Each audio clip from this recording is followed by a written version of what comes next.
Ramadan is the holiest month in the Islamic calendar, and for those who don't know, Muslims around the world are obligated to fast from dawn to dusk every single day throughout the 30-day period in Ramadan. Now, before you ask, yes, we're not allowed to drink even water from dawn to dusk, and that also includes other bad habits such as wasting time as well. So, without further ado, I'm going to show you exactly how I cope with someone on self-improvement and studying for A-levels without drinking water or eating any food from dawn to dusk. Now let's get back to the video. As usual, I start my day off the previous day by planning my day out in Notion. Now if you watched the last day in the live video, I planned them on paper templates. Now I've switched over to Notion. If you want my Notion template, go click on the link in the description. Basically, I have this template that I made that I plan out the next day so I avoid any waste of time. And I know that this isn't going to be 100% accurate. I'm going to waste some time throughout the day, but at least if I plan out sort of what I'm going to do the next day, I'm going to avoid some wasted time. So as you can see here, I'm quite meticulously planning them out.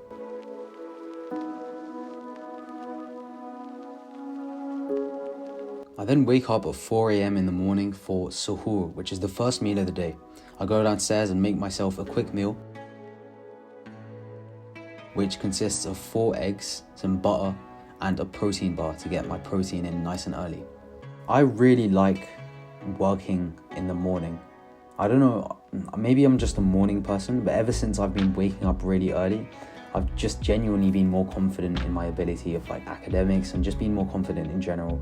I think waking up early and doing hard tasks right in the morning has been one of the best things that has happened to me in my life. And if you want to know more about this, go read either the book Discipline is Destiny by this guy named Ryan Holiday, or Eat the Frog. Basically, what he says in the book is that if you do good, very hard things that mean a lot to you, that help you grow towards your goals right in the morning, this gives you a really, really good sense of confidence throughout the day. And this has really worked for me as well. If you want to know what I'm studying in the video, I'm studying maths mechanics because we have a test on it, I think 2 days from now. And if I was to give one piece of advice for anyone entering year 12 who's studying sort of the same subjects as me, work on your mechanics. The better you get at mechanics, the better your performance in maths and physics will be. Because when I was first taught mechanics, I sort of slacked off and I didn't understand the fundamentals properly. But that's a big thing I wish I'd never done, because we've been studying mechanics, the same topic, since let's say November. And if you don't understand the fundamentals, you're going to perform badly in your tests. And this is something I wish I knew. So I'm trying to cram the fundamentals right now, but don't cram for maths. Again, another side tangent, don't cram for maths. It doesn't work. I've tried. But yeah, I'm just trying to put in the work for mechanics. You can see me drawing force diagrams and stuff. And yeah, it's just maths mechanics is for some weird reason harder than the physics mechanics, which is really weird because physics should be harder, but it's not. So yeah, I don't know. A-levels are just hard in general. If you wanted to know what the Zoom call meeting sort of thing I had at the beginning was, it's something I run called 5 a.m. Club. It's basically when a group of people come together at 5:30 a.m. or I was kind of late today, but 5:30 a.m. we come together and we work towards our goals right in the morning before school.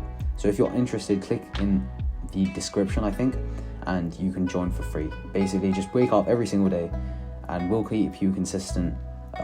We'll keep you accountable. Just wake up every single day and then work towards something that means a lot to you in the morning. And then hopefully we can all reach our goals if we all wake up in the morning and become more motivated. And it's also the psychological effect you have by being that person who wakes up right in the morning that no one really talks about.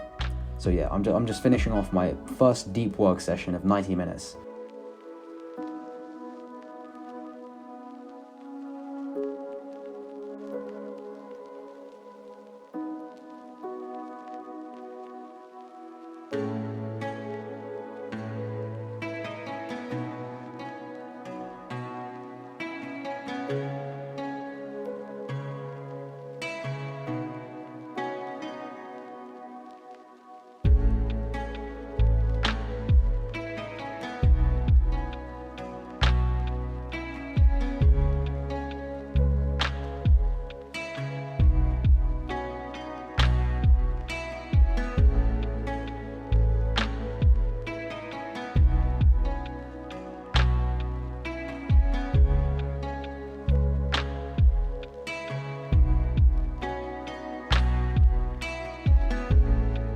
I then start my second deep work session by doing some computer science revision, and I do some Anki flashcards right in the morning.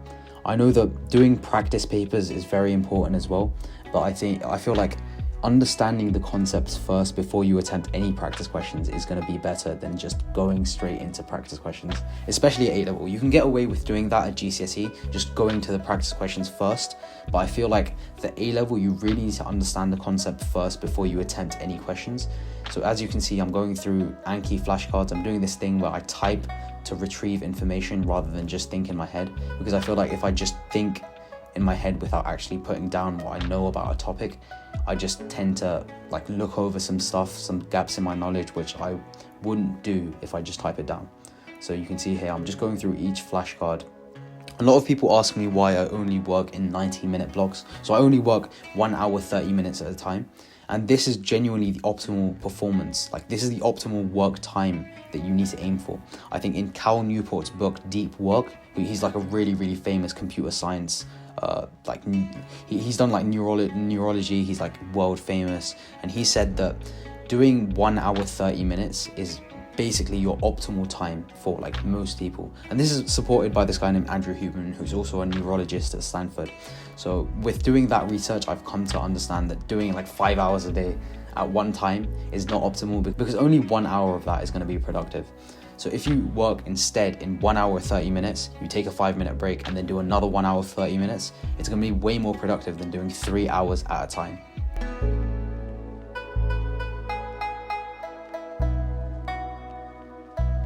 A lot of other people ask me how I manage to stay consistent during Ramadan, and I'm going to be completely honest, I haven't been that consistent. My performance in ventures like academics, in my A-levels, in my fitness journey have slightly dropped off. And now I am sort of disheartened by that, but I also understand that during Ramadan your priorities have to change. If I didn't dedicate some of my time to my spiritual well-being and reading the Quran and stuff, then there's no point in doing fasting during Ramadan. Like, you shouldn't treat, or at least I used to treat Ramadan as some sort of burden, something I had to get through. Fasting is something I had to get through. But I feel like now I have this other mindset towards it, wherein Ramadan basically only comes once a year, and it's better to cherish it when it's here rather than obsessively, neurotically obsess over other ventures when your priorities are meant to change during Ramadan. So now I have this more wholesome view to it, when I'm just trying to maintain my other ventures like academics, my YouTube channel, my fitness journey, and then when Ramadan goes, which it will, I will get straight back on it and I will go at it 100 miles per hour again. But just this time being, it's sort of like a month to reflect upon life and then just improve your spirituality in general.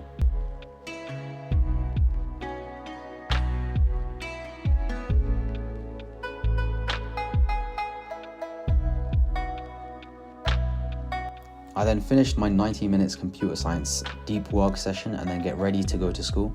I can't walk to my school, I have to go by car or by train because it's quite far. And yeah, I don't think I did anything productive on the way there. I just slept, I think, because I was really tired. But I think today I had double further maths, 1 physics lesson and 1 computer science lesson. In computer science, we were learning about networks and network topologies, which is genuinely my weakest topic. I couldn't get that much footage inside school because I feel like everyone would think I'm a bit weird, and my social rankings would go down significantly. But yeah, I just tried to get whatever I could. You can see here, I'm trying not to point the camera at anyone just to not make it bait. But yeah, this is just me walking through school. On the way from school, I did try to get some Anki done. So Anki, like I was doing in the beginning of the video, is just this flashcard application I like to do from time to time whenever I'm free, basically. And I was going over some physics and some computer science. So I was trying to recap some knowledge because we have end of years soon, and I just want to prepare for that. Like, preparing for something really early is there's no disadvantage to do that.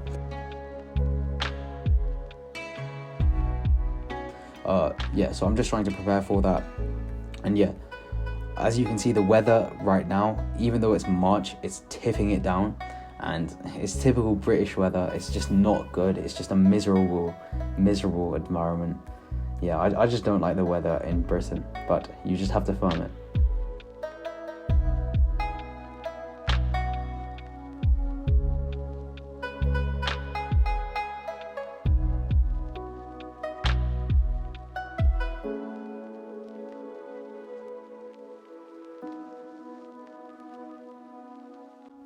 Another thing I've also realised during A-levels is the amount of content you get and the difficulty of it. So like a couple of weeks ago, I just clocked how difficult some of this stuff is. And it was just that realisation that this is just so hard. Like sometimes I go hard on myself, and I like go too hard on myself and ask myself why I'm not getting 100% on every test.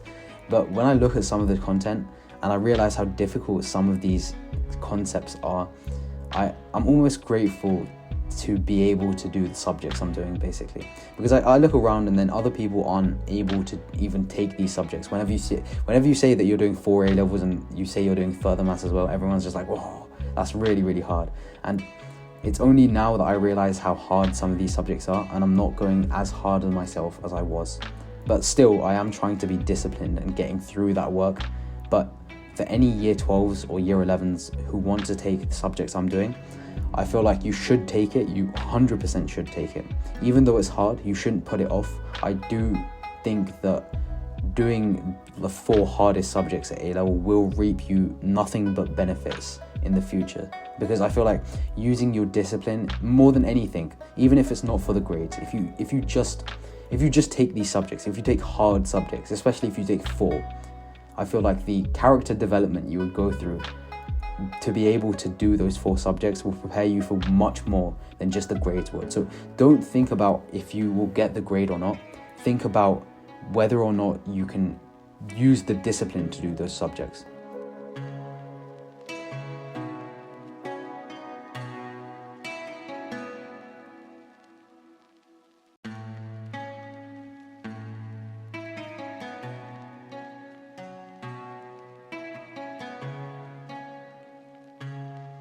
So I get home, I go straight upstairs, and I realize that there's no time to waste, and I get on to my next deep work session.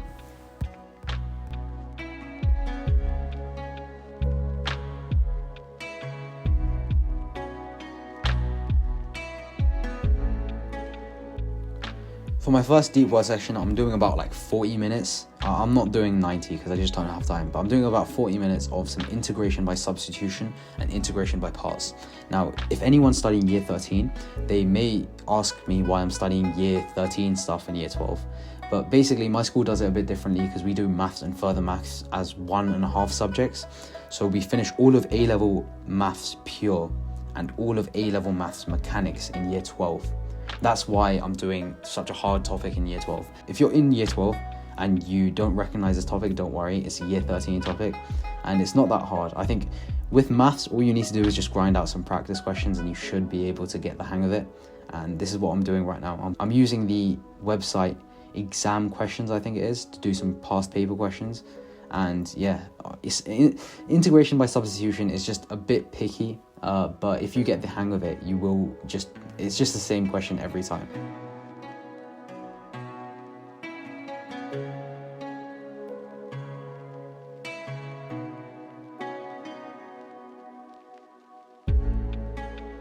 I also want to tell you about a really cool technique that I found out quite recently called the 80-20 rule.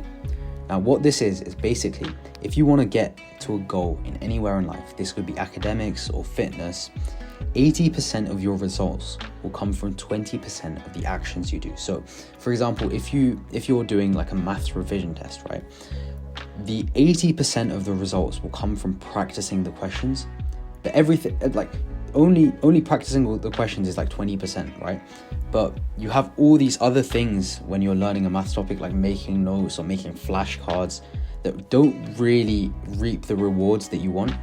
So I learned about this through an entrepreneur called Alex Hormozy. I've actually mentioned him like quite a lot in my channel, but basically he's got to, I think, 99th percentile at Harvard maths and he wasn't even that good at maths, but all he did was sit down and do practice questions for about 2 hours a day, 2 or 3 months before the actual exam.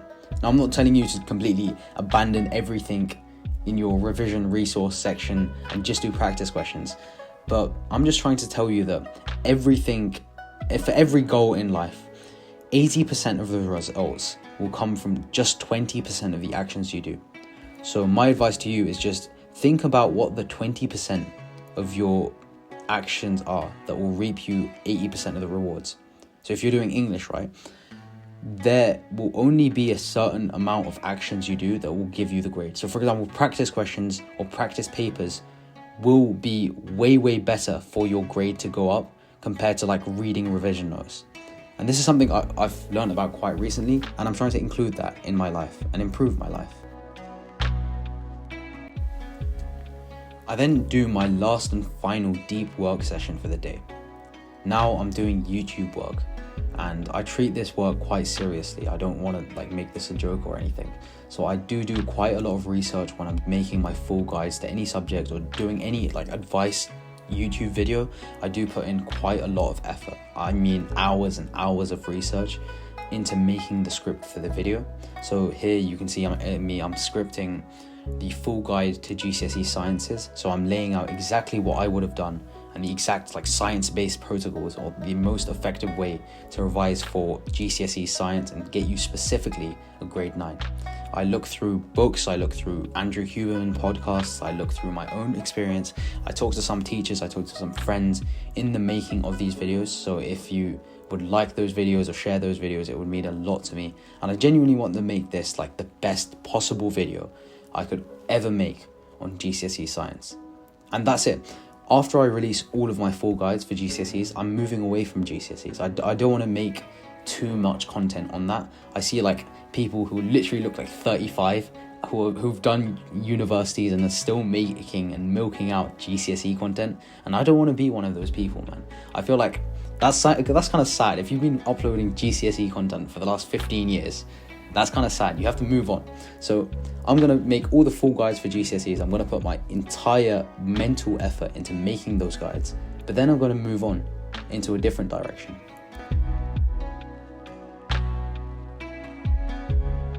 I'm also releasing a coaching course. So a normal tutor or a normal tuition would have you talking about the subject, or you talking specifically about what content you need to learn for the exam.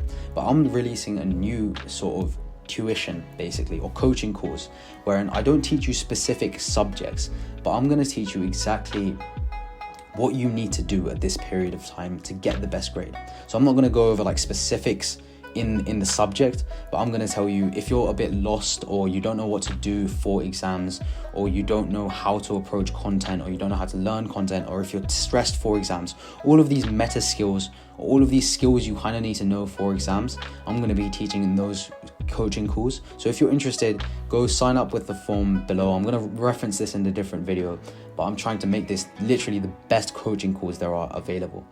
I'm basically looking at my younger self, and if I was in year 11 right now and I was going to write my GCSEs, I would really want these coaching calls wherein someone just talk to me and lay out a path in front of me, personalized to me, and then would go over what mistakes I've done through my revision methods and stuff, and told me how to optimize that to get the best grades in my actual exam. So if you're interested, go click on the link in the description below.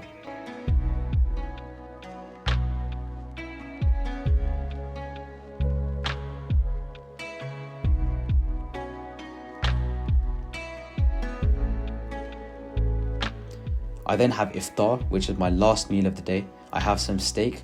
If you don't know, I'm actually on the diet called the carnivore diet. Basically, I eat only nuts, peanut butter, some butter and meat, and that's pretty much it. I kind of eat protein bars sometimes, but yeah, that's kind of cheating. I need to cut that out.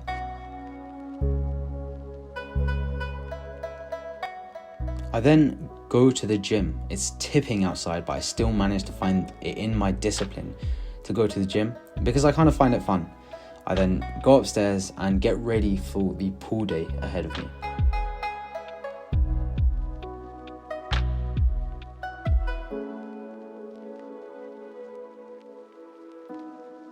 people underestimate how fun gym can actually be. It's so fun. But as you can see, I'm doing some inclined bicep curls. My weights have gone slightly down during Ramadan, so I'm no longer doing 22s. I'm only doing 18 kg, and the form's a bit iffy, but I'm just trying to get as many reps as possible and just maintain my physique during Ramadan, and then go completely in building my physique after Ramadan.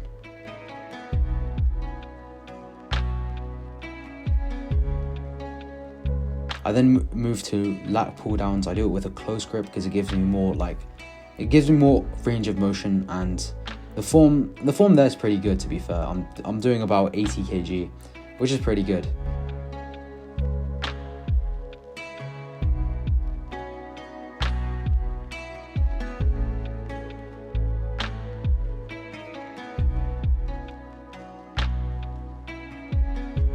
As you can see, the cut is looking quite good. I can see vascularity in my arms, and I've dropped about 2 to 3 kg, which is pretty good.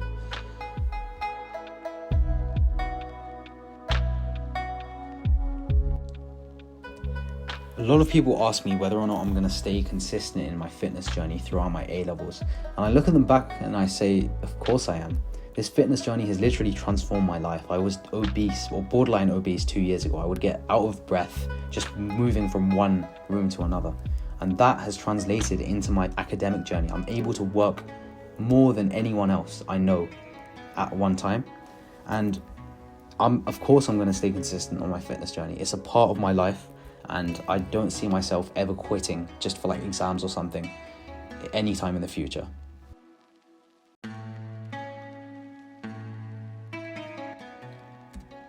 I then get back home and I take a shower first and foremost, and get on my blue light filtering glasses.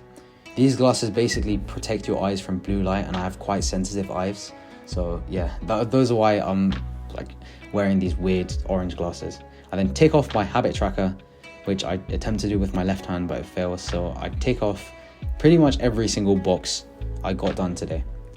That's the end of the video. I hope you liked the video. I know it's a bit impromptu during Ramadan, but I'm going to try and upload a bit more consistently now. So I'll see you in the next one. Bye-bye.